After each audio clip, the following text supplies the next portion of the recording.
Salve família, olá meus amigos, está começando um novo podcast, não é só mais um, é um novo podcast. Eu estou aqui com o meu amigo Alan Carlos. Isso aí, que honra! Com a gente no Creativice. Você sabe que Creativice é um ambiente para quê? Para ativar o melhor em você, para ativar boas ideias, para ativar aquele ambiente, aquela atmosfera, aquela jornada que vai trazer novidade aonde você estiver. Então, a cada semana a gente recebe aqui alguém que vai contribuir para a sua jornada criativa, para a sua jornada de inovação. E desde já eu quero convidar você, se isso de alguma forma tem trazido algum benefício, tem te impulsionado a viver coisas novas, compartilhe com alguém. Nós estamos na playlist do canal Eleve, nós estamos no Spotify, no Deezer, no Amazon Music,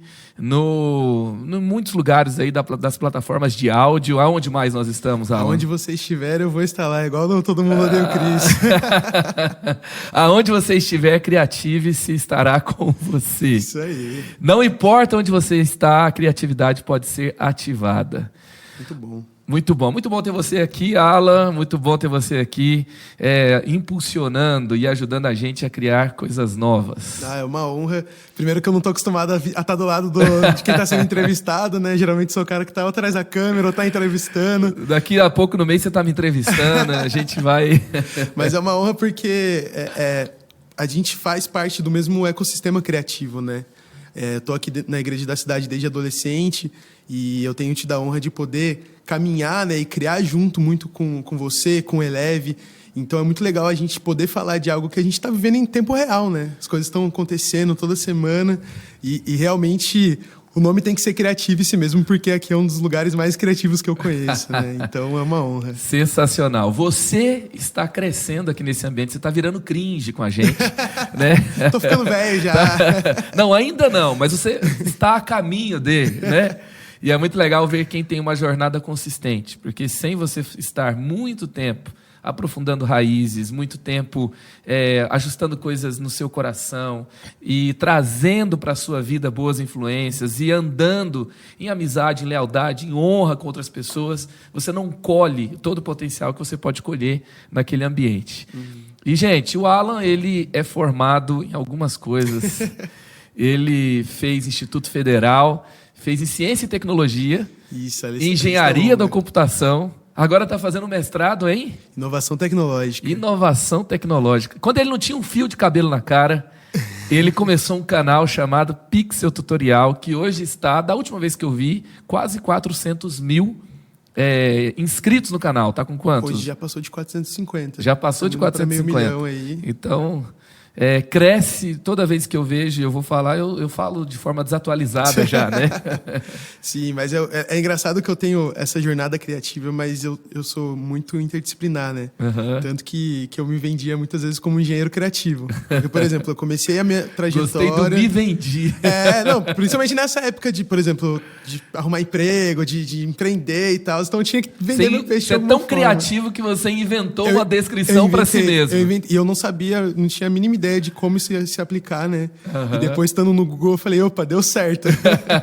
mas eu fui muito interdisciplinar, né? Ao mesmo tempo que eu tinha todo esse background de trabalhar com comunicação, eu me formei como técnico em eletrônica quando eu tinha, 16 anos. Aí depois eu entrei na Unifesp, Você gosta né? de desmontar as coisas e montar de novo? Eu gosto.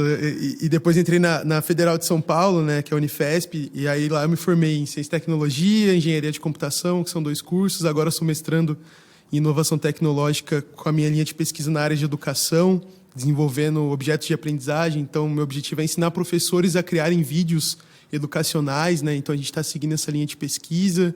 Ao mesmo tempo, também tem o canal, né? Sou creator e founder do Pixel. Tem 10 anos de existência e por aí vai. O Creator and Founder não é uma coisa que você inventou, é uma coisa que existe no... É nome bonito para pôr no LinkedIn.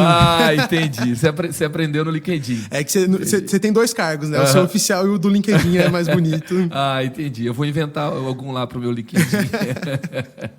Agora, é muito legal. Você é um menino de igreja, menino do acampamento, aquele que cresceu atrás das câmeras, dos cultos, que os pastores chamavam e falavam, falava, ajuda a gente a colocar o nosso vídeo no YouTube. Meu primeiro vídeo, tô lembrando aqui, gente, meu primeiro vídeo da playlist Leadership foi feito com Alan, com os toques, com aquele que bate na sua porta e fala, pastor, você tem que gravar para o YouTube. E eu não sabia como fazer uma chamada, como gravar um vídeo no YouTube. Eu queria pregar em todo vídeo, né? Pastor quer pregar em tudo que é lugar. Mas pregar com aquela linguagem de pregação, né? E o Alan foi lá e me ajudou a gravar o primeiro, o segundo. Acho que os 10 primeiros foi. Produção da Pixel Tutorial para o canal Eleve. E deu muito certo, né? É a playlist que mais tem views hoje, ali dos vídeos gravados para o YouTube no Eleve. E de cara já obrigado por isso, né? Ah, não, que isso, Marrom. E é legal a gente ver uma coisa que nasceu ali, né? E você também foi muito resiliente, né? Que ficava na volta, vamos gravar. Vamos gravar, eu saiu, né? Mas sim, eu tô na igreja desde a adolescência e eu até falei isso com você, né? A igreja sempre foi meu laboratório criativo, né? Era onde eu testava, principalmente se a gente que está num contexto de igreja que é a IC, né, que tem tudo, dá para você fazer qualquer coisa. Quer gravar um podcast? Vamos. Quer fazer um vídeo? Vamos. Quer, sei lá, fazer uma peça? Bora também. Então, aqui sempre foi esse leque de opções, né? Então, eu acho que não existe nenhum lugar que eu mais cresci criativamente do que na igreja, assim, que foi o que mais me esticou.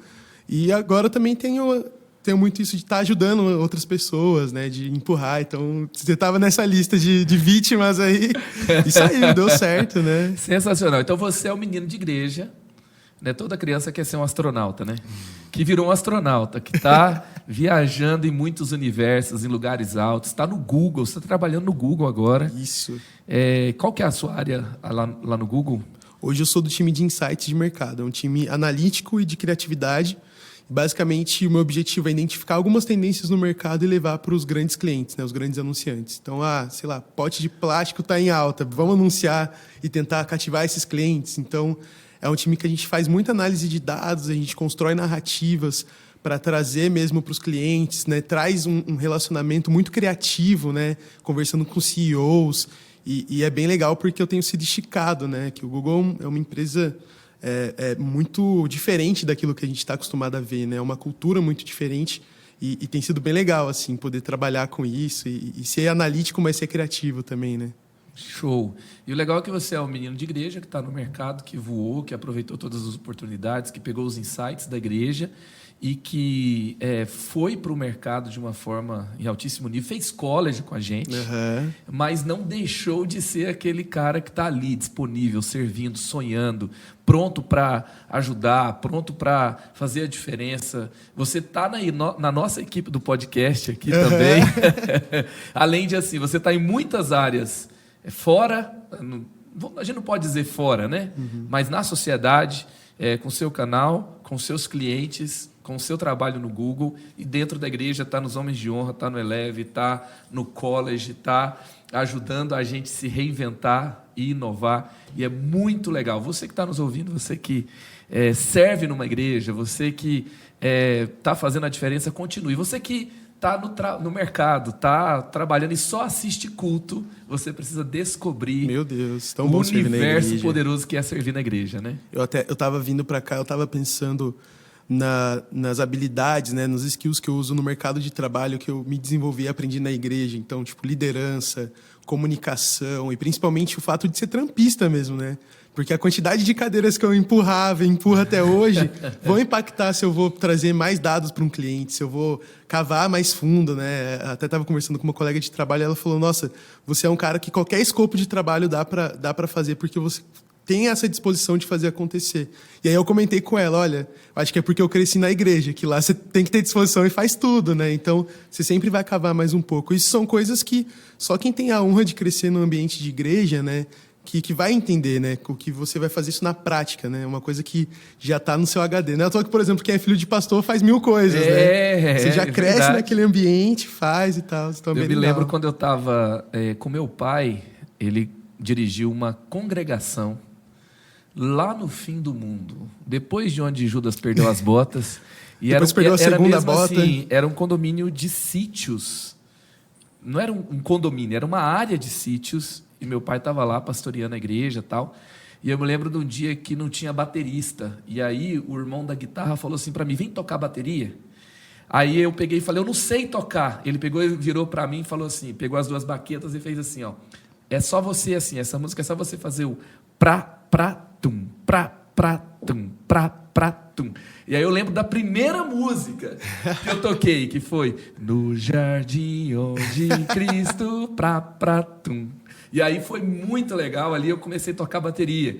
E aí depois tinha outra, ele falou assim, essa não dá para você tocar. Na próxima eu te ensino. Aí no outro, aí eu já vim, né? Falei, pai, eu preciso de uma baqueta, eu preciso de um negócio. Aí eu cheguei na outra, aí era o... Daí foi mudando. E aí assim começa, né? Você é ativado para algo novo. Eu não me tornei baterista, mas isso mudou a minha forma de ver a música. Isso mudou ao longo do tempo, né? E eu sempre gostei muito de ouvir música, descobri bandas novas. Tenho assim, sou muito ativado com a música também. Isso mudou mesmo a minha forma de ver o mundo. Isso é tão legal, né? Um ambiente que você pode ser ativado para muitas coisas. Sim, e são coisas que às vezes você nem sabe o que vai acontecer, né? Eu tenho um exemplo, uma história com bateria também. A gente estava no acampamento, foi em 2019, acampamento de adolescente com a banda. E Deus estava fazendo umas coisas muito incríveis lá. Foi muito único aquele acampamento de ativação nos adolescentes e tal. E aí era uma banda. E aí o baterista ele ficou doente, ele teve que sair. Então a gente fez um dos cultos, uns que mais estava de chapação, a galera assim estava sem baterista. E aí a gente estava começando a tocar uma música do Vilas Boas, aquela qual é o som? E a galera, e eu pensei, e eu estava no violão. Esse é o carpinteiro, né? É, o carpinteiro, isso. E eu falei, cara, eu preciso fazer alguma coisa para dar um ritmo. Aí o que eu fiz? Eu peguei o violão, fui tentar ser meio Marcos Almeida, assim, comecei a puxar um bumbo. Só que daí a galera começou a subir junto. Aí eu falei, meu Deus, e agora? Não dá pra deixar isso morrer. E eu nunca tinha tocado bateria na minha vida, nunca tinha nem sentado. Eu tiro o violão, eu pego a baqueta, e isso foi um negócio engraçado, mas foi muito espiritual. Só faça isso quando não tiver um baterista. Pelo amor de Deus. Só que daí, do nada, eu sentei e começou a tocar, só que começou a sair. E isso foi muito espiritual mesmo, assim, porque eu nunca tinha sentado, e daqui a pouco, pá.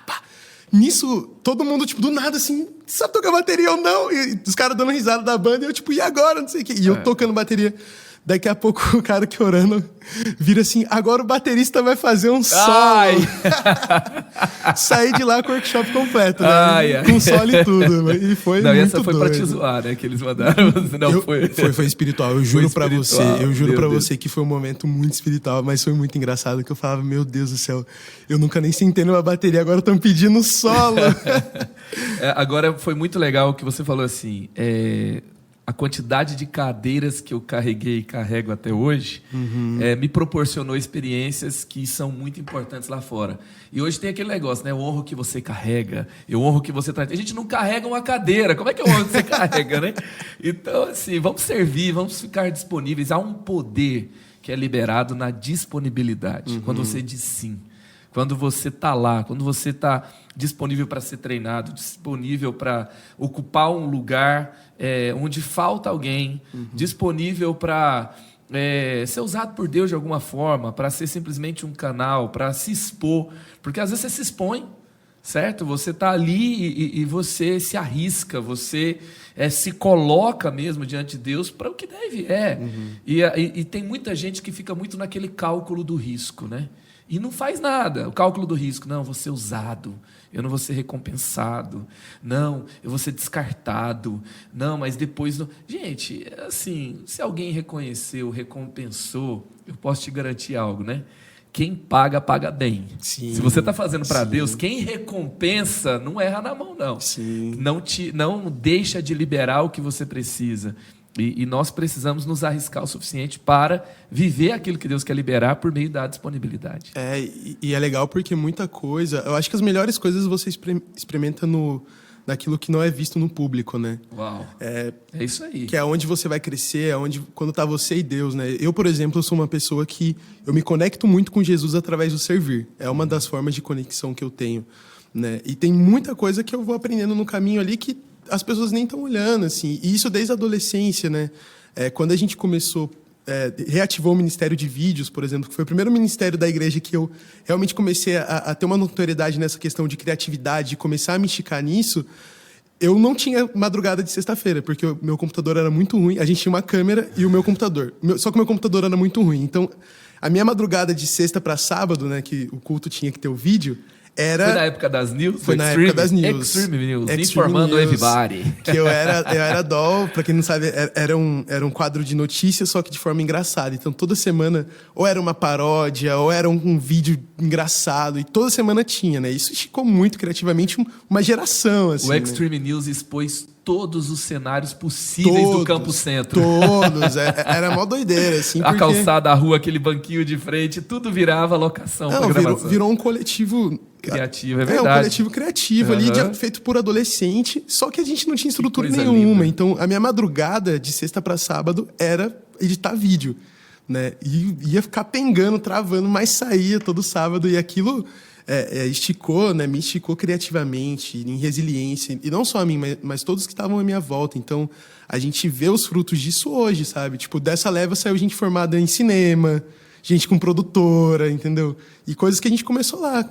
Tipo, 3, 4 adolescentes brincando, se divertindo, né? Acima de tudo, e servindo, e um monte de coisa saiu como fruto disso, assim. Né? A igreja é uma catalisadora de sonhos, de vocações, de carreiras, de ministérios, de transformações sociais que vão acontecer por meio de pessoas que estão ali sendo formadas para grandes coisas. É muito legal ouvir isso, né? Você foi falando aí, tem gente que virou cineasta, tem gente que eu fui lembrando dos nomes e realmente a gente tem esses cases mesmo de catalisação, existe essa palavra? Se não existe, agora existe.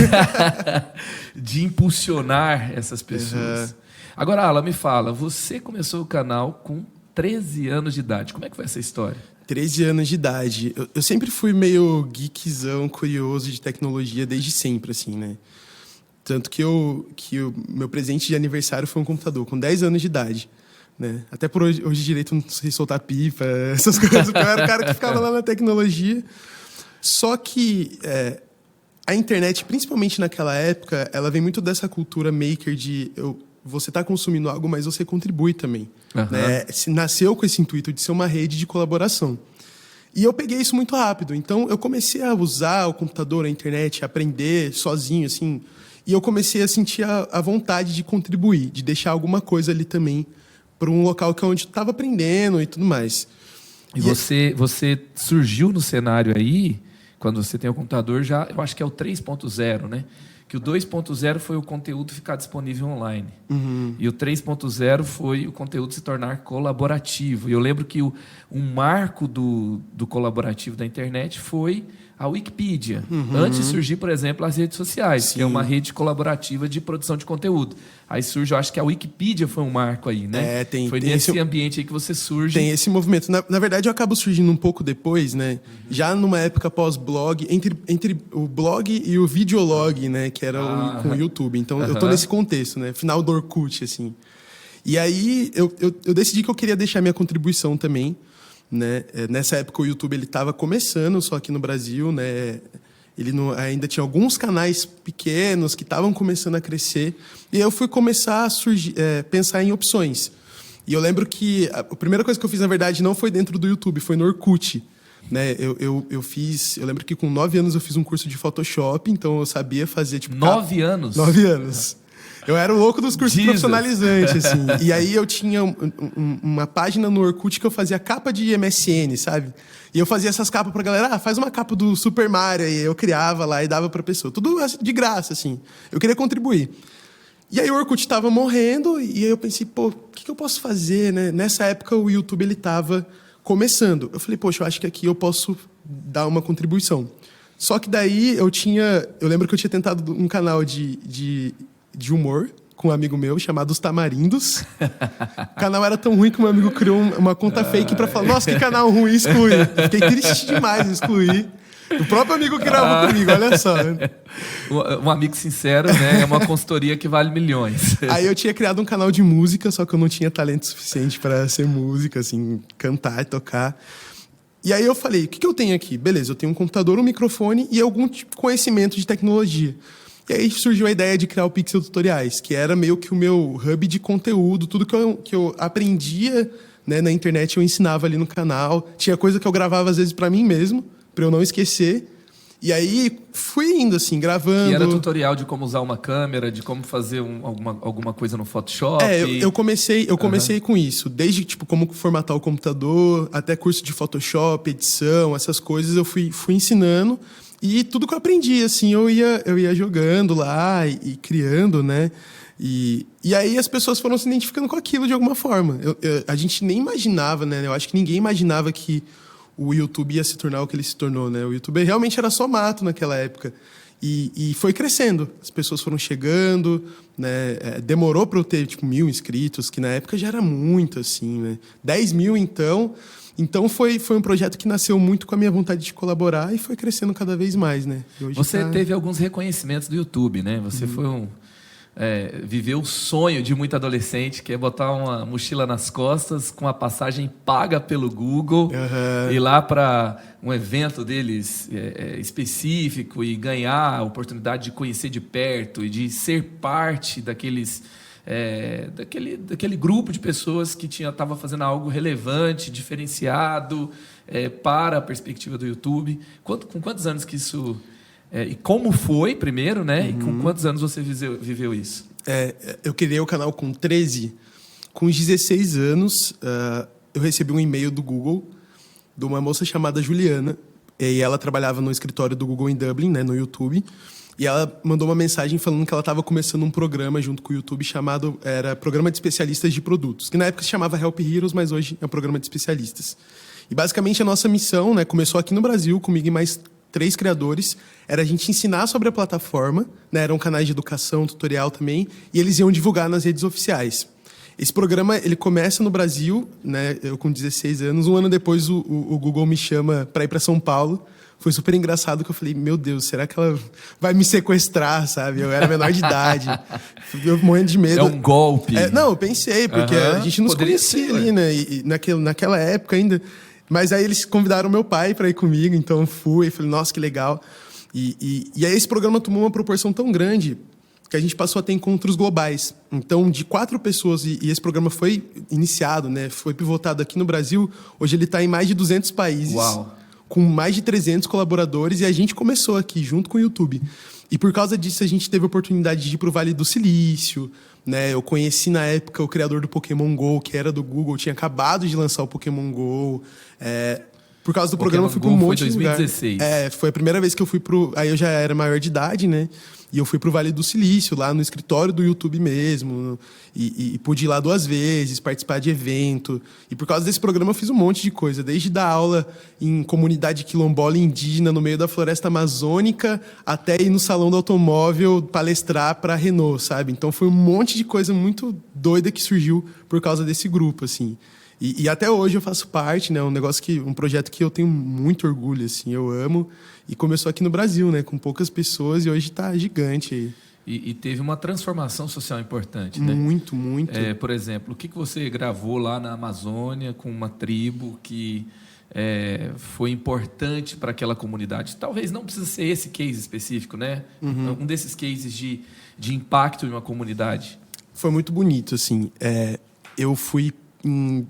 Eu dei 3 palestras com essa ONG, né, chamada ECAN, que é Equipe de Conservação com a Amazônia, e eles tinham um projeto em parceria com o Google de digitalização, de trazer internet para esses lugares. Então, primeiro eu fui para Brasília, na sede da ONG, eles trouxeram umas pessoas de diversas comunidades quilombolas e foi muito legal, mas depois eles me convidaram para ir nas comunidades.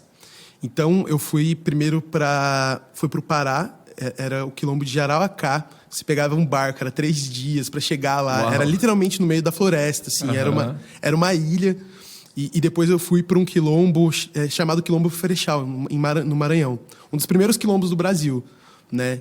E era muito legal porque é um contexto completamente diferente do nosso. E o mais bacana de ver, né? As comunidades quilombolas, elas têm muito forte esse lance de proteger a cultura. Então, no Quilombo Frechal, por exemplo, a gente eu dei um workshop numa casa que ficavam os escravos presos na época. E os mais antigos daquela comunidade, eles não iam nessa casa, porque os avós, os pais falavam, não vai lá, que é onde os escravos ficam presos, sofrem. Então, é muito legal que eles fizeram um trabalho totalmente de transformação daquele local, que antes era um local onde escravos ficavam presos e transformaram num centro cultural, onde tinha treinamento. Então a gente foi para lá, fez esse trabalho de 3 dias. É um lugar de liberdade. De liberdade. E o mais legal, expansão, e o que eu fiz? Eu dei o treinamento e a gente criou equipes e eles foram nas comunidades registrarem a cultura deles através do vídeo e para soltar isso no YouTube. Foi lindo, assim. Ensinar eles a gravarem. Não é ser o turista que vai lá. Fui lá para estar com eles e foi tão bonito porque eles foram gravar com essas pessoas que eram mais sêniores na comunidade. Então você via tipo, tiozinho chorando, contando da história. Então é um resgate de memória feito por quem tá lá e foi muito bonito. Foi uma das coisas mais bonitas que eu fiz, assim, como dentro dessa parte de educação, sabe? Você vê, tá lá no contexto deles, morando, né? Por exemplo, lá no Pará, eu morei dentro de um barco, dormindo em rede, sabe? Para estar com eles lá mesmo, assim. E você vê todo um... Até hoje eu tenho contato de uns que mandam, criei um canal, estamos postando vídeo, e é legal, né? Começou ali, e você vê várias histórias, assim, de pessoas que talvez não iam ter acesso tão cedo a esse tipo de coisa, e por causa disso eu pude alcançar eles também. Então foi bem legal, assim. É muito legal, assim, que a ONG, ela tem um papel importantíssimo na sociedade para trazer transformação, ajuda, para fornecer mesmo recursos, ambientes de crescimento, para que as pessoas saiam de uma situação ali de miséria, de pobreza, e aprenda a trilhar novos caminhos e viver coisas diferentes que a situação, a circunstância dela não permite, das pessoas não permite. Agora, a ONG tem um limite. Ela pode ter um impacto no corpo, ela pode ter material, né, um impacto material, ela pode ter um impacto na alma, mas o maior impacto que envolve o todo é o espiritual. Sim. E nem sempre isso vai acontecer simplesmente por meio de uma ONG cristã. Mas se tem alguém que tem uma intenção de fazer a diferença e é cristão ali, e muitas vezes o cristão que tem tem excelência, tem preparo, tem história e tem a intencionalidade de ajudar, se é cristão vai ter, né? Sim. Então isso vai levar, o cristão pode somar com essas iniciativas, fazer tanta diferença e trazer também experiências de lá. Sim. Que é a experiência de Moisés com Jetro, certo? Vou aprender com Jetro. Jetro não é do nosso acampamento, Jetro não é cristão, mas ele não é do povo de Deus, ele não tem aqui a experiência, a aliança que o povo de Deus tem, dos descendentes de Abraão, mas ele tem algo para contribuir, porque ele foi abençoado por Deus com a inteligência, ele foi abençoado por Deus com a graça comum, e ele desenvolveu algo que nós não temos, certo? E você pode trazer para o nosso ambiente também, né? Então, é muito legal ver, porque às vezes as pessoas são muito aqui, fechadas, né? Vou fazer a diferença. Como? Cantando, pregando, frequentando culto, ganhando meu amigo para Jesus. Mas tem um leque tão grande. Sim, tem tem ambientes tão poderosos onde Deus se manifesta, né? Eu coloquei aqui no Creative-se uma carta de Deus no final, onde fala assim, olha, me procure e você vai me encontrar em lugares que você não faz ideia. Eu me revelo tanto no ambiente de um culto, quanto no barulho da cidade. Sim. No silêncio, e quanto em outros ambientes que você nem espera que eu possa estar lá. Né? Você viu Deus nesses ambientes também? Nossa, com certeza, sim. Eu tenho muito no meu coração, né, como um chamado, até para ativar outras pessoas, da pregação através da excelência. Né? Uma coisa que Deus falou comigo recentemente é que você não precisa ser extraordinário, Alan, você precisa ser semelhante. E tudo aquilo que você tem de extraordinário tem um único objetivo, as pessoas enxergarem a minha grandeza. Então, qual tem sido o meu objetivo? Eu quero muito poder transitar, né, nesses ambientes também que estão fora daquilo que a gente vê como eclesiástico, como aquilo que a gente está acostumado como igreja, e nesses ambientes as pessoas enxergarem tão bem aquilo que eu estou fazendo, que vão falar, cara, tem alguma coisa no Alan, entendeu? Então, isso tem sido o que eu tenho vivido. E por isso que eu gosto tanto de estar muito, muito enraizado dentro da igreja, mas também ser o máximo de relevante fora dela. Porque é esse balanço. Eu sou enraizado o suficiente para não balançar, né, fora da igreja, mas quando eu tô fora do meu contexto de igreja, eu sou excelente o suficiente para as pessoas enxergarem Deus, né? Então, isso tem sido o que eu tenho buscado ser. As pessoas vão me enxergar como da mesma forma que, nossa, o Alan é um cara que pode servir muito bem dentro da igreja, é um cara que vai evangelizar, é um cara que vai fazer alguma coisa, mas o Alan também é um cara que é um ótimo estudante, o Alan vai ser um cara que é um ótimo empreendedor. Então, eu gosto de colocar as coisas nessa mesma medida, né? Porque quando a gente está fora, muitas vezes você vai ser o Jesus que as pessoas vão conhecer, né? Muitas vezes por meio da excelência. Por meio da excelência. Não somente por meio de um versículo bíblico. Sim, e eu acredito, eu tenho muito assim, que tudo que é bom, tudo que é extraordinário, tudo que é excelente é de Deus. É um pedaço do céu, é um pedaço daquilo que Deus planejou pra gente fazer, né? Então, eu até estava comentando, acho muito engraçado a quantidade de vezes que as pessoas chamaram o Espírito Santo de boa energia. Tipo, você tem uma energia maravilhosa. Eu falei, olha, deixa eu apresentar essa energia. Show. Então é legal porque a nossa existência já revela a grandeza de Deus, né? Nós somos criados à imagem e semelhança. Então, às vezes o fato de você ser você já está revelando quem Deus é para os outros, né? Para quem está fora. Então, eu acredito muito nisso, né? De que através daquilo que você faz, daquilo que você é, de ser excelente mesmo, aquilo vai ultrapassar essas barreiras, né? Da pessoa olhar e falar, cara, por exemplo, o cara lançou uma música. A gente sabe que o cara é cristão, que ele tem influência, que ele tem raiz, mas a música é tão extraordinária que foi para as paradas, que foi para a Grammy, que foi... E ultrapassa qualquer tipo de barreira, qualquer tipo de pessoas querendo colocar você numa caixa, sabe? Então, eu tenho tentado seguir essa linha de tudo que eu fizer dentro e fora da igreja vai ser no mesmo nível de excelência, né? Dentro da igreja para poder continuar contribuindo com o reino, para continuar enraizado, mas fora da igreja para poder revelar aquilo que Deus tem feito comigo, né? Então, eu gosto muito desse balanço, assim. E eu vejo na sua história, no que você está falando... e o desafio para a gente sempre fazer a diferença, eu acho que são 2 desafios. O primeiro é de ser excelente, certo? Assim, claro que isso vai passar, assim, você é alguém genuinamente cristão, nova criatura, tem relacionamento com Deus, tem o que falar que você recebe de Deus. Então, aqui você tem o porquê, então, você tem o ponto de partida para você fazer a diferença. Não é com você mesmo, é o que você ouve de Deus, é a sua história com Deus, é o que Deus fala com você, não é uma coisa ao acaso, né? Sim. Aí, então, beleza. Aí, então, vai vir o quê? Você tem que ser excelente, você tem que ser bom. Até aquele texto que Jesus fala, eu sou o bom pastor. O bom pastor dá a vida pelas suas ovelhas. João 10. Aquele termo bom não é bonzinho, não é legal, não é bom de bondade, é o bom de competência, é o capaz. E até uma vez eu conversei com um missionário que se converteu lá na Palestina, e ele fala que aquele termo original realmente é o pastor capaz, é o pastor competente. Então ele é um pastor que não perde as ovelhas e que sabe onde dá o alimento correto. Tem um negócio lá de você arrancar uma pedra, debaixo daquela pedra tem um matinho verdinho. E por quê? Porque aquela pedra protegeu aquele pequeno pedaço de mato do sol. Então o orvalho conservou, ali ficou verdinho, e ele sabe aonde está. Ele sabe onde tem a água, ele sabe onde tem a água que as ovelhas tomam e que as ovelhas não morrem. Por quê? Porque elas não são levadas pela correnteza, porque a ovelha é um animal frágil. Então ele é bom, ele é competente, ele não é menino, entendeu? Ele tem o que fazer com as ovelhas não vão morrer. Então, legal, excelência. O segundo é não perder o coração.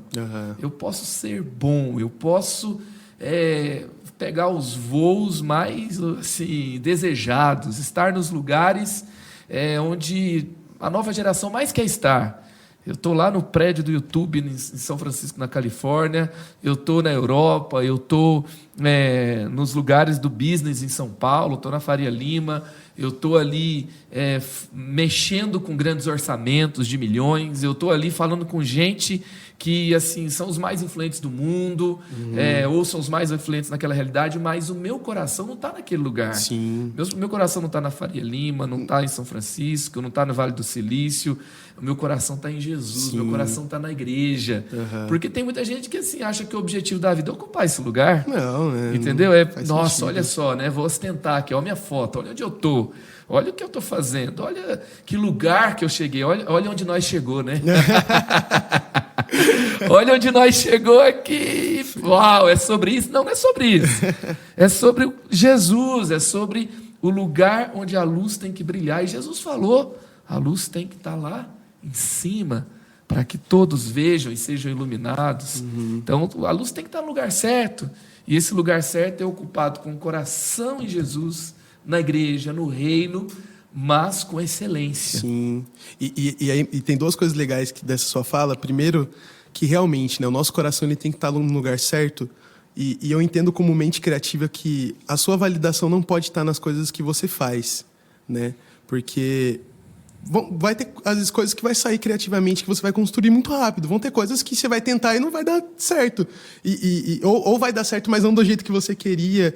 E você não pode ficar apegado a essas frustrações, né? Por quê? Porque o seu coração não está naquilo que você pode construir de grande, de extraordinário. Não, o seu coração está em quem você é, em Jesus. E aquilo que você vai fazer é consequência daquilo que você é, né? E não o contrário. Né? Não é que eu sou isso porque eu faço isso. Não, é invertido, né?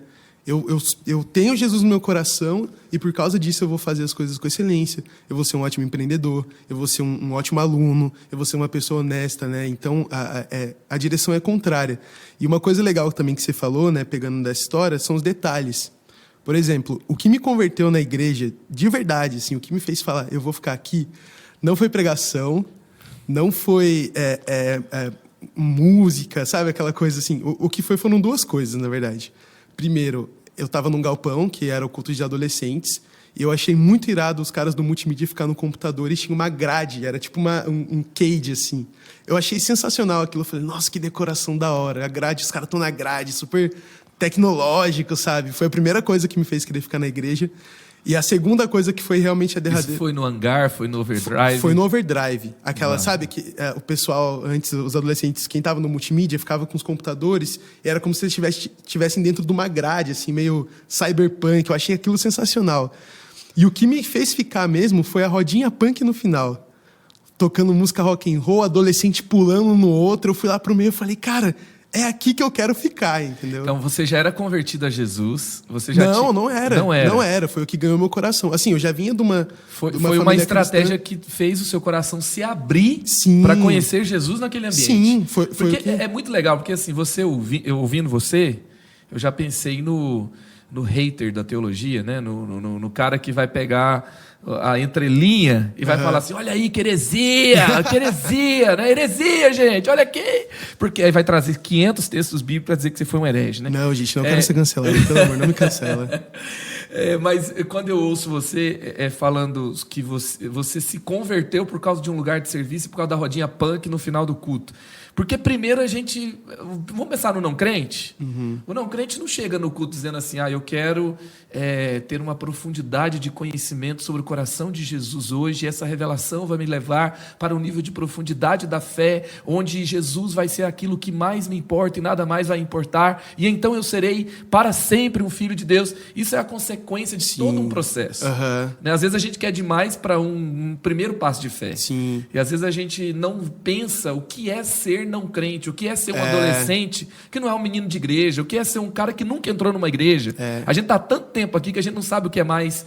Como aquele cara que chega. E aí, primeiro a gente se converte a pessoas, primeiro a gente se converte a ambientes, primeiro a gente se converte ali as primeiras manifestações de Deus, que a gente não sabe nem o que como é. E esse é um ponto, né? Claro que depois, né? Naquele momento foi o que me fez permanecer e falar, nossa, é isso. Claro que depois de uma caminhada você vê, não, ali era o Espírito Santo agindo. Então o Espírito Santo produziu uma rodinha punk. Aí depois você chega uma coisa. Você chega nos porquês. Herege, né? quase, né? Mas assim, depois de caminhar com Jesus, aí eu enxerguei, não, aquilo era realmente Jesus falando através da música, através do som, mas quando eu cheguei na igreja, né, que eu não tinha esse conhecimento, o que pegou meu coração foram os detalhes. Uau. De olhar uma gradezinha, de olhar a galera animada, pulando. E aquilo me fez realmente saber, tipo, nossa, eu quero ficar aqui. Aí depois você vê, né? Não, aquilo era o Espírito Santo pegando meu coração, era Jesus trazendo algo para mim, com estética, com som, com humor, com tudo ali, né? Mas quando eu cheguei e não tinha esse conhecimento realmente, foi o que eu bati o olho e falei, nossa, eu quero ficar aqui por causa disso, né? E aí o tempo vai passando, você vai amadurecendo, você vai chegando. Olha como o Espírito Santo trabalhou nos detalhes, né? Até na estética, numa grade que eles colocaram na frente do multimídia para que eu pudesse chegar até ele, né? Então, você vê todos esses detalhes acontecendo, assim, né? Então, não me cancelem, tá, gente? Você não se converteu à rodinha punk, você se converteu a Jesus, foi Jesus. Mas a rodinha punk falou profundamente ao seu coração falou, primeiro contato para que você se abrisse para Jesus depois. Isso. Sensacional. E isso é tão importante, porque às vezes a gente está tão preocupado assim, né? Eu vou trazer uma revelação no meu sermão. Todo mundo vai falar, uau. Uhum.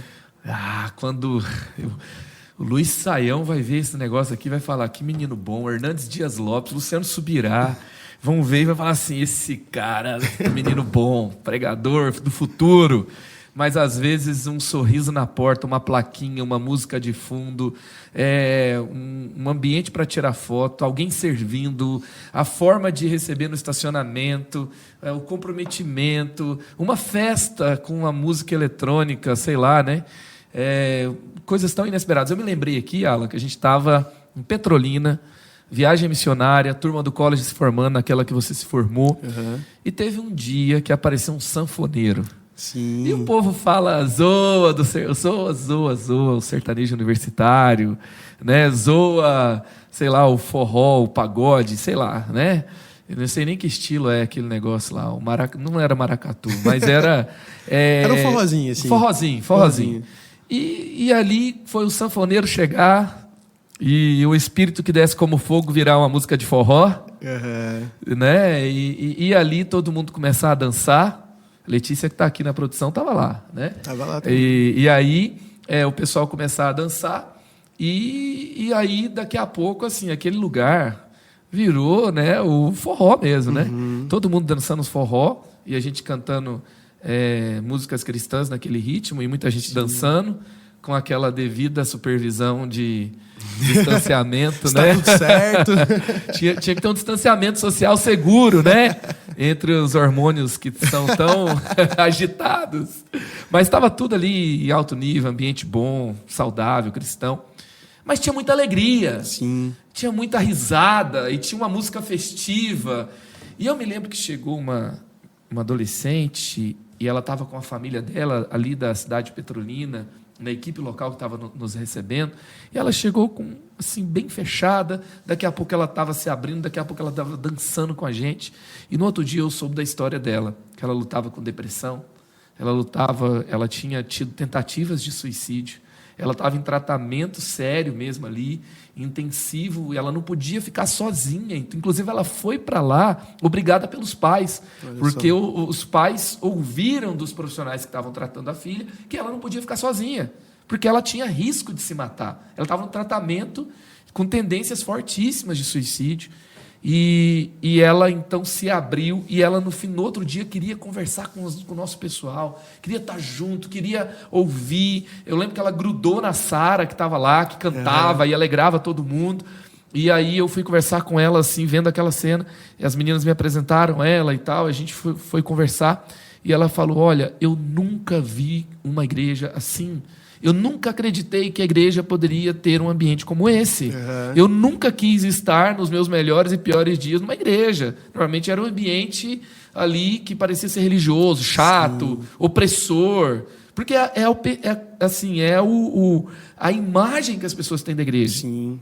Ela chegou e viu um ambiente festivo. Dá outra coisa, né? Você foi a rodinha de panco, ela foi a rodinha de forró. Né? E aí ela pegou e se abriu. E ela se conectou mais com a igreja naquele dia. A gente foi agora de novo, eu perguntei sobre ela está lá mais conectada, está crescendo. Então, assim, uma coisa simples, diferente, inusitada, pode revelar Deus, pode ser uma ferramenta de Deus tão poderosa, né? Sim. E é muito legal. E aí eu até queria falar de uma outra coisa aqui agora. É muito importante para a criatividade a gente para a liderança, para o crescimento pessoal, a gente experimentar coisas novas. E você é o cara das coisas novas, né? Desde gravar o canal dos Tamarindos, lá atrás, né? Vamos ver no que isso vai dar e não ter problema para fechar o canal, mesmo que tenha se sentido frustrado e ofendido com o feedback. Fechou, fazer o quê? Mas você é o cara que tem coragem, né? Há pouco tempo atrás a gente teve um Eleve folk, a gente pode falar? Eleve folk. O Eleve acústico virou Eleve folk agora. Vamos mudar os nomes, né? Aí você estava ali tocando um banjo. Tocando um banjo. Um banjo que você não tocava há muito tempo. Nem sabia tocar direito. E não que a gente quer que, assim, quem não sabe tocar direito pode tocar em tudo que quer, todo o ambiente e tal. A gente preza pela excelência. Sim. Mas você não teve medo de aprender uma coisa nova, não teve medo de comprar um banjo, não teve medo de fazer uma videoaula, não teve medo de se arriscar, de se expor, de estar ali. E assim como você não teve medo de estar em diversos ambientes que você está. Como que é esse negócio? Como que funciona para você experimentar coisas novas? Quantas delas deram certo e quantas não? Primeiro que... É até engraçado, né? Que eu falei mais cedo muito da excelência e fazer as coisas, mas eu acredito muito que a gente sempre tem que deixar um espaço para experimentações, para arriscar o novo, né? Uau, não ter medo de ousar. Então, óbvio que eu sempre vou fazer as coisas com a maior excelência possível, mas vai ter muitos momentos que às vezes eu vou ter que deixar um discípulo fazer uma coisa que eu sei que eu poderia fazer melhor, ou de uma forma, mais bem estruturada. Por quê? Porque eu sei que ele está chegando em um caminho, né? A News lá atrás foi isso. A gente fazendo vídeos que hoje esteticamente eram muito ruins. Era ruim. E era tão ruim que virou uma linguagem. Tipo, esse vídeo, ele tava, numa linguagem audiovisual. Estilo vídeo tosco. Numa linguagem audiovisual. Nossa, a câmera meio tremida, a imagem maltratada, o som mais ou menos. Mas por quê? Porque a gente tava aprendendo ali. E por causa daquilo, e por causa do espaço que foram dando e nos ensinando, a gente chegou num ponto que foi melhorando, né? De chegar, de ser profissional, algo que você olha, né? E foi muito através do fazer, né? Daquele lance do antes feito do que perfeito. Então, eu sempre deixo, né? E sempre gosto de deixar esse espaço para experimentação, para você não ter medo de arriscar o novo, de você instigar as pessoas, né? Então, nesse contexto, eu tinha comprado um banjo. Eu já toco alguns instrumentos, assim, né? Já tenho esse panorama de tocar outras coisas, mas o banjo em específico eu não tinha tanto costume, né? Que era um instrumento novo, e ele tem toda uma técnica específica. Mas eu falei, gente, vamos fazer alguma coisa com isso? Né? Então, e é legal a resposta rápida da galera. Se tivesse alguém que tocava, eu chamava ele. essa pessoa, mas não tinha ninguém que queria introduzir isso no ambiente. Não tinha. Era eu, o único cara da igreja que tem um banjo. E falei, não, beleza, então vamos fazer. Se tivesse alguém melhor, a gente fazia. Então a gente reuniu essa galera, reuniu um violinista, chamei o pessoal para poder fazer. Peguei uma banda e falei, galera, vamos fazer. Eu sei que vai ser muito arriscado, mas vai ser muito divertido. E eu sei que vocês dão conta. Bora. Reuni uma banda, isso numa segunda. Sexta-feira a gente ensaiando. Pô, ficou mó legal. Instrumento acústico, banjo, violino. Sábado a gente já estava executando, assim. Então, foi uma coisa muito nova, né? E foi legal porque foi muito mais do que eu tendo uma ideia doida da cabeça e vamos embora fazer, é isso. Não. O que a gente vê ali? Pessoas dando liberdade criativa para fazer, né? Eu podendo chegar para você, para a equipe, pessoal, vamos tentar fazer isso? A gente está aprendendo mais, vamos, você tem um espaço criativo. Você tendo a confiança de quem está ali, né, te ajudando também. Ao mesmo tempo, você tendo pessoas que confiam na sua visão e querem fazer parte dessa coisa diferente, né? Porque eu acredito que a criatividade ela transforma ambientes de uma forma que as pessoas começam a ser envolvidas por aquilo. Então, tipo, nossa, eu quero fazer parte disso. Talvez seja menos cômodo, seja mais difícil, né? Vai me tirar da caixa, mas vai ser legal. E aí, quando você vê todo mundo fazendo resultado, você fala, uau, olha, eu fiz parte disso, sabe? Então, é muito legal você ver esse processo de sair de um ponto que era simplesmente uma ideia arriscada para algo lindo, que depois chamei gente para decoração, que nem sabia que sabia tanto decorar, fizemos umas coisas super de pegar, vamos improvisar, vamos ver o que a gente tem, reunir, dar o melhor ali, e você vê um resultado super lindo, sonoro, estético, sabe?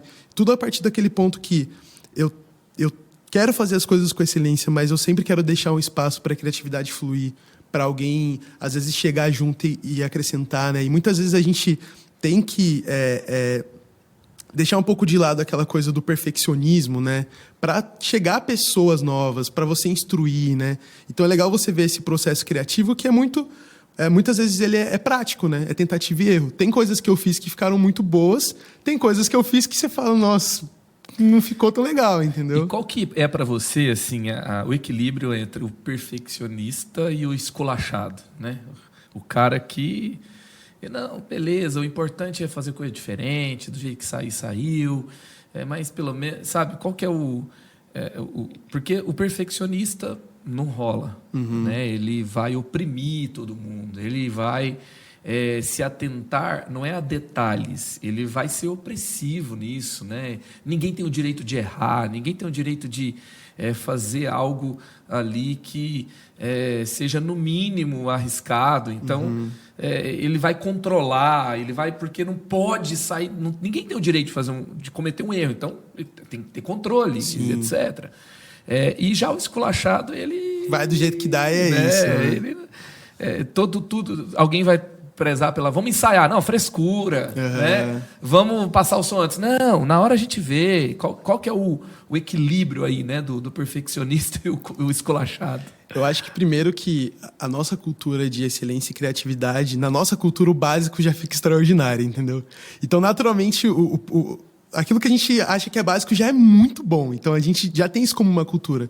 Mas eu acredito que vai muito da visão holística de quem está conduzindo aquele momento. Por exemplo, eu sei que eu não sou o melhor tocador de band do mundo. Não sou o cara que tem toda a habilidade, mas eu sei que eu consigo fazer bem o suficiente para conduzir um momento que vai ficar bom, que as pessoas, que não vai errar, que não vai ter erro de nota, né? Talvez eu não vou fazer, eu tenho um arroz com feijão, né? Ainda estou chegando com a batata frita, com essa, mas o que eu tenho ali já vai ficar muito legal, né? Então, eu acho que você tem que ter a visão de olhar para o todo e enxergar essa pessoa que talvez ela não esteja no máximo potencial dela. Mas eu posso colocar ela aqui para jogo, para ela fazer algo que eu sei que vai ficar muito excelente, que vai ficar legal, mas que ainda tem um potencial de crescimento muito grande. Então, eu acho que vai muito da visão apostólica, né? De você olhar para aquela pessoa criativa, para aquilo que ela vai fazer como expressão e entender que o que ela já faz já é muito legal, mas existe um potencial enorme que ainda está por vir. E por isso você vai e por isso você vai deixar ela caminhar, treinando. Isso. É muito legal. E até assim, você está no meu time, né? Sim. E você traz muita coisa boa para o nosso time, é muito legal. E até a gente, numas interações, a gente até discutiu isso, né? Cara, muito legal isso aqui. Mas não vamos arriscar numa conferência. E também tem isso, o ambiente, né? Não vamos arriscar numa conferência. Vamos arriscar num culto especial. Vamos esperar, né, um pouco mais de treino para a gente conseguir arriscar com mais segurança. Com certeza. Funcionou, a gente vai se preparando e na próxima conferência a gente... E assim, sendo bem aberto aqui, a gente teve essa experiência. Você trouxe assim, um leque de coisas para a nossa última conferência, junto com o time criativo, foi sensacional. Mais uma vez, né? Brilhou aí na frente do time com muita coisa nova. E a gente teve algumas reuniões, discutiu, mas teve coisa do banjo, por exemplo. A gente falou não passou na conferência, né? Não passou. E aí, vamos falar a linguagem da galera? Foi limado ali naquela ideia. Né? Você não foi cancelado, não ganhou banco, né? Que você falou que você ainda não teve essa experiência. Mas você teve uma ideia que não foi aceita para... um determinado objetivo. E isso é muito legal, assim, porque no sentido de processar isso e como você lidou com isso, porque o criativo vai lidar com isso, ele é sensível. Se ele não é sensível, ele não cria. E nem tudo que ele traz naturalmente vai ser aceito. Sim. E ele vai precisar lidar com sim e lidar com não. E quando lidar com não, ele tem que saber quando não desistir. Como foi isso para você? Assim, quando você recebe um não ficar desmotivado, não tornar isso como um embate pessoal. Agora não deixou também, vou deixar tudo na mão, estou fora, né? A bola é minha, vou para casa, ninguém joga mais, pega os golzinhos e tal. Como é que você foi trabalhando com isso ao longo da história, né? Você nem todas as news que você fez foram usadas, nem todas teve várias que não passou mesmo, assim. Então, assim, tinha alguém dando um crivo ali, né? Sim. E às vezes você teve que lidar com o melhor a isso, poxa, cara, a gente já deixou várias passar, mas essa não vai rolar, né? É legal porque é um relacionamento de confiança, né? Às vezes a gente acha que para eu ser criativo, eu tenho que ser o cara solto. Ninguém me segura, eu faço o que eu quero, do jeito que eu quero. Só que não é assim, né? Às vezes, primeiro que a criatividade, eu acredito muito que ela tem que ser muito coletiva. Às vezes você pode ter uma ideia que na sua cabeça está perfeito e às vezes pro próximo vai falar, não funciona. Uma coisa que partiu muito desse nosso relacionamento criativo foi uma coisa que você me ensinou. Aprende a falar suas ideias melhor. Porque na minha cabeça estava lindo. Lembra as primeiras conferências? Tinha uma ideia gigante na minha cabeça. E foi legal porque, ao mesmo tempo que Nos deixe seguro que você tem uma ideia ao mesmo tempo que você me passou, Alan, você pode... Pé e cabeça. Você pode fazer isso, a gente confia em você, mas eu acho que eu preciso enxergar isso que você está enxergando, né? Então, às vezes, o não é muito mais um aprendizado, e não é que vou jogar a minha ideia fora. Às vezes tem ideia que é ruim mesmo, você joga fora, mas vai ter muita coisa que você vai reaproveitar no futuro. Então, eu acho que os nãos que você recebe é muito um combustível para você, primeiro, tentar reestruturar aquilo que você está fazendo, enxergar outras perspectivas, e sempre vai ter muito ganho, mas, ao mesmo tempo, você vai estar guardando coisas materiais para você. Então, o banjo que na conferência a gente não rolou por realmente isso, né? A gente está num ambiente que precisa de um nível maior, mas num ambiente de celebração, que a gente entendeu que já tinha uma estrutura para aquilo, saiu e ficou muito bom. E são coisas que a gente vai pivotando, vai crescendo, mas é muito desse relacionamento. Na próxima, com certeza, vai ter. Sim, e eu vou estar... se for eu que vou tocar, vou estar muito sorrindo melhor, ali. Entendeu? Então, são coisas que você vai fazendo, né? E a gente não pode, né? Quem é criativo não pode se frustrar com os nãos. Né? Porque você que está frustrado com o seu último não aí, receba... não fica assim, porque você está debaixo de uma autoridade. Receba a cura, levanta e vai. Então, vai, segue. Pô, não deu certo essa ideia, vai ter mais 10 que vai dar, entendeu? E tudo isso serve para aprendizado, né? Tipo, hoje essa ideia não saiu, mas tem mais 4 que tinham saído de lá. Mas eu guardei aquilo, continuei trabalhando, melhorando, até que estava num ponto legal, ideal para soltar, né? Então, acho que a gente tem que entender tudo como um aprendizado, né? Show. E agora vamos falar de outra coisa. Você está no universo de tecnologia, você fez cursos na área, você está ali analisando dados, você está numa companhia que é que é a maior, ou uma das maiores, está ainda tranquilamente na top 10 do mundo de tecnologia, de influência, de tamanho, de faturamento, de quantidade de produtos inovadores que se lança constantemente. E dá uma palavra, assim, um conselho para o líder que precisa absorver e viver um pouco mais na veia assim, a tecnologia. Como se abrir, como começar, como aproveitar das vantagens que a tecnologia oferece, por exemplo, no ambiente de uma igreja, no ambiente de um ministério. E que conselho que você dá? A tecnologia, acho que ela nasce e ela cresce a partir de uma resolução de problema, né? Pega, por exemplo, o cara que fazia as coisas numas fichas de papel. E ele estava lá, gastando horas, preenchendo pilhas e pilhas de papel. De repente, vem um computador, onde ele vai preencher uma planilha e vai reduzir tempo, vai reduzir custo, vai ser mais fácil, mais rápido. Então, primeiro é pensar nos processos, né? Que processo que eu estou fazendo hoje que não está completamente automatizado, que pode vir uma tecnologia e me ajudar? Né? Eu estou cadastrando meus discípulos num pedaço de papel. E se eu perder esses papéis? Acabou meus discípulos? Não conheço mais ninguém? Estou coletando minhas profecias. Né? O Bill Johnson disse que tem um caderno de profecia, né?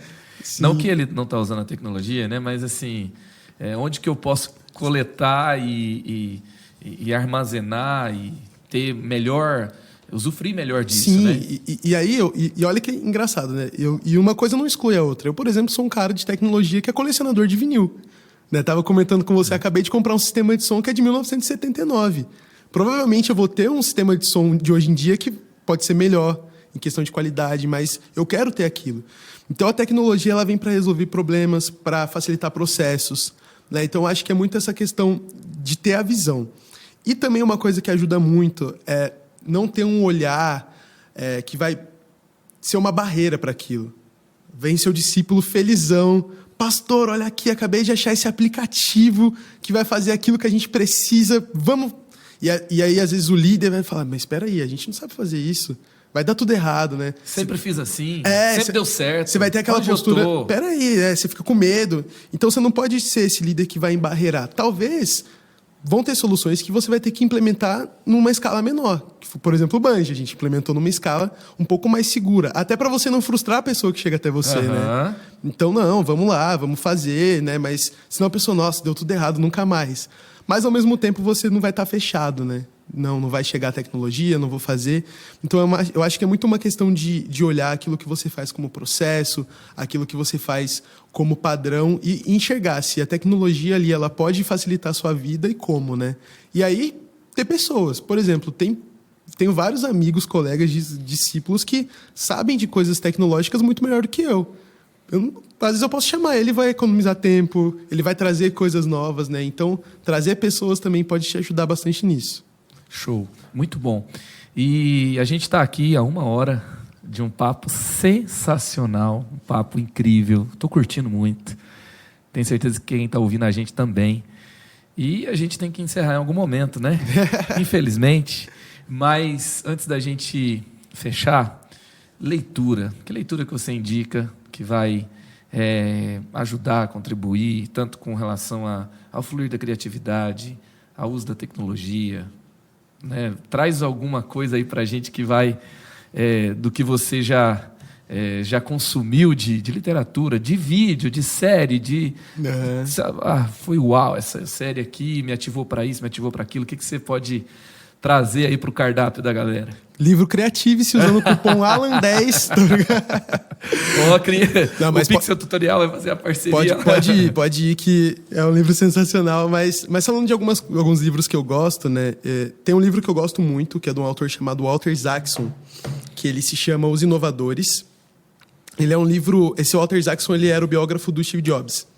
E ele faz esse livro contando sobre todos os principais nomes do que ele chama de revolução digital. Então, você vai ter todos os nomes de tecnologia, começando com os pais e avós da computação e da tecnologia, até nomes de hoje em dia, assim, Bill Gates e por aí vai. Então, esse livro é muito legal para quem gosta de tecnologia e quer entender sobre inovação, que ele vai contar a história de quem fez aquilo acontecer e o porquê. Então, tem várias coisas legais que você vê, por exemplo, a cultura do Wiki, né? Que como nasceu, a mentalidade open source com Linux. Então, você vai achando várias coisas muito legais ali que dá para garimpar. Eu também estava lendo A Alma Artesã, do Erwin McManus. Eu acho que é um livro muito legal, né? Para você que quer se ver mesmo como um artista, né? Que tem esse chamado. Eu acho que foi um livro que me pegou muito bem, assim. E eu acho que esses são os dois principais. E série, né? Conteúdo online. Tem alguns canais também que eu assisto muito nessa área de inovação e tecnologia. Tem o MKBHD, o nome do canal, que é o Marcus Brownlee, que é um canal de tecnologia super conceituado dentro do YouTube. Eu acho que é um canal muito legal, né?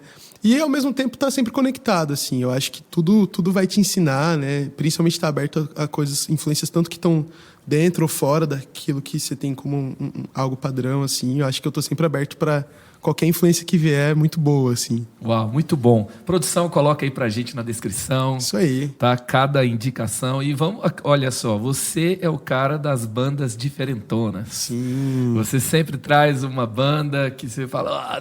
não sabia que tinha alguém que navegava nesse estilo e faz uma música boa, e faz para Jesus, e faz trazendo uma boa influência. Bandas que você tá... aí empolgado ultimamente com elas, que você tem curtido ouvir? Muito bom. Eu tô gostando muito de um movimento que tá rolando na Califórnia, com alguns artistas que eles estão muito nessa pegada de DIY, sabe? De vamos fazer a música, produzir na nossa casa, soltar pra galera. Então tem um coletivo de artistas mesmo, a galera se reunindo.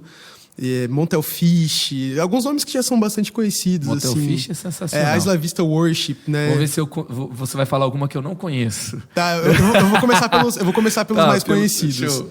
É porque quando você fala algumas e eu já conheço todas, eu fico vibrando. Fico feliz, né? fica eu tô feliz. Não, você já conhece os caras, né? Não, alguns eu conheço. Mas essa galera do Isla Vista é muito legal. Sensacional. E tem vários caras lançando um trabalho solo. Então tem o John Jinhan, que é um cara que era vocalista de um álbum e agora lançou um disco solo. E o John Jinhan era do Isla.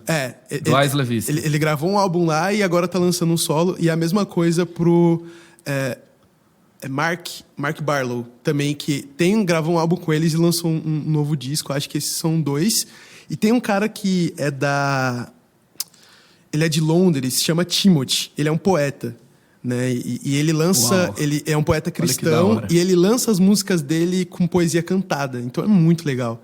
Porque é um álbum que você vai ter a música, mas não vai ter toda uma melodia, mas ao invés dele estar cantando, ele está declamando uma poesia. Eu acho que são os que eu mais tenho ouvido agora, assim. Que é bem legal de banda. Você já viu aquele álbum do John Foreman, Spring and Summer? Sim. Que ele pega... todas as músicas são um texto bíblico cantado de forma poética. É a leitura dele do texto bíblico. Então ele tem os Salmos, ele tem um texto de Isaías, ele tem o Pai Nosso, que é Your Love is Strong, cantado de forma poética. Você já está ligado nesse álbum? Eu já dei uma olhada, é bem legal. E também uma coisa que eu estou vendo vários artistas fazerem... Você falou do poeta do Timothy, Sim. Eu lembrei dele, né? E tem também uma coisa que eu estou vendo muito artista cristão fazer, que é música lo-fi. Música instrumental, né? Então... Eu tenho um sobrinho que tem 15 anos de idade... Que tá fazendo lo-fi. Eu até tava conversando se o lo-fi ia ser um louvor worship. Freneticamente, né? Ele faz no quarto dele e tal. Um dia você vai ouvir falar nele ainda, né? Muito legal. Ele tá lá, né? Com low profile, na boa, na casa dele. É o Sir Leno. Depois você dá... Aí, ó. Vou mandar pra você dar uma olhada. Tá mais hipster do que eu já. Não, isso é... Enfim, né? Eu tô fazendo um merchan pro meu sobrinho aqui. Não, mas legal. Ouça assim, o que o seu sobrinho está fazendo no quarto dele, que daqui a pouco, né, você pode ser amigo de um artista de um cara hypado aí. E nem sabe, né?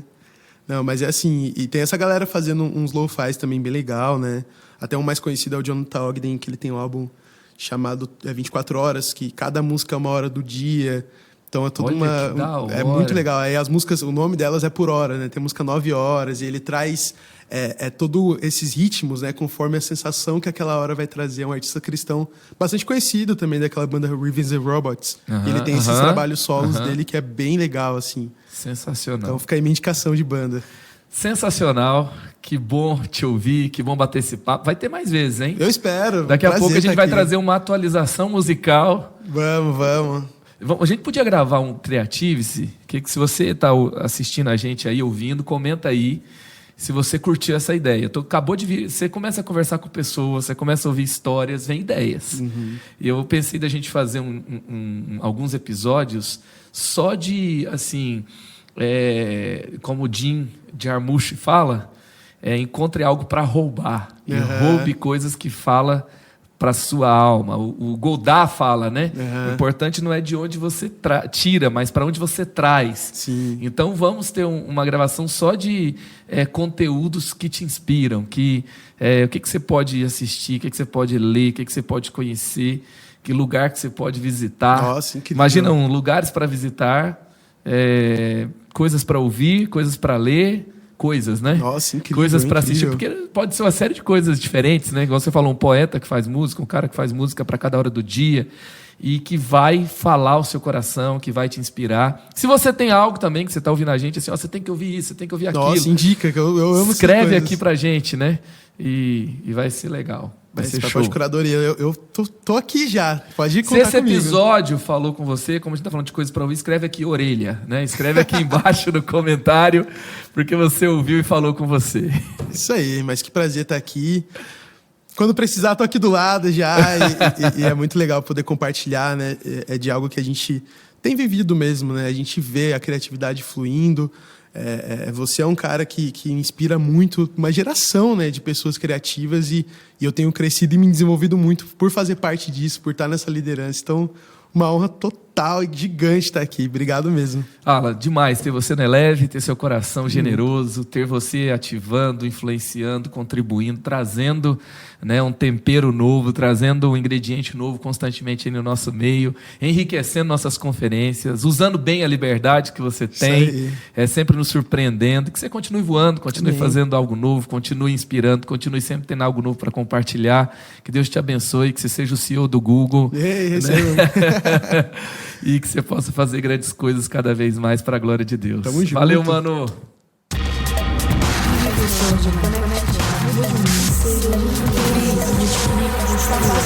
Creative-se.